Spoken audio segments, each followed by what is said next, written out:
मनुष्य निजर आवश्यकता प्रत्येक दिन हजार हजार वृक्ष काटी चली तेबे एभली अनेक व्यक्ति अछंती जेउ माने गछ पई निजको समर्पित करिसंती सेभली जने नियारा मनुष्य होउछंती अंतर्जामी साहू। से गछ सार भावे नयागढ़ तथा कंटिलोरे बेस परिचित।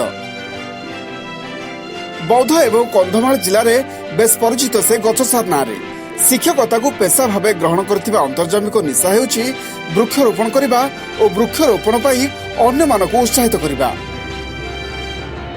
एही व्यक्ति हेउछंती नयागढ़ जिला खंडपड़ा ब्लॉक कंटिलो थोड़िया साहिर बासिंदा।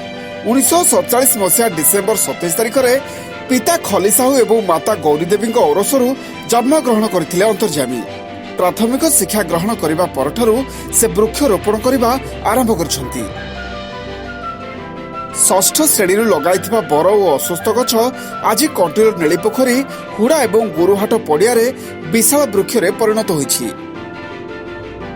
केवल नयागढ़ और बौद्ध जिला नुहे से राज्यर 8टी जिला को जाई वृक्षरोपण करने लोक मानक उत्साहित करिसेंती। आरसीडीसी नामक एक एनजीओ जरिया से जड़े रिसोर्स पर्सन भावे बौद्ध, सोनपुर, कोरापुट, कलाहांडी, नवरंगपुर, मालकानगिरी, रायगड़ा और बलांगीर जिले में कार्य करिसेंती।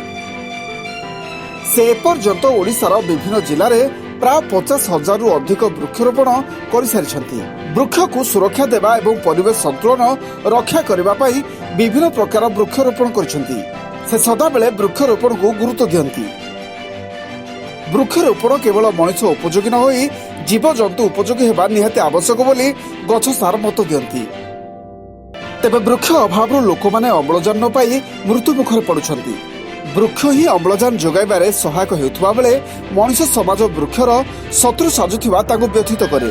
आजिर युवपीढ़ी निजर दैनंदिन कार्य सहित वृक्षरोपण और ताहार सुरक्षा पाई किछि समय देबाकू से आह्वान करिसेंती। खाली सेतिक नुहे नीलमाधव मंदिर अनति दूर एक शबर गाँव में एक नियारा जंगल सृष्टि करिसेंती। ललित माधव पीठरे से अनेक गछ रोपण करछंती एवं सेठाकार अधिवासी मानकू सदाबेले वृक्षरोपण करने को आह्वान दैछंती। Bureau report टीवीपीसीआर।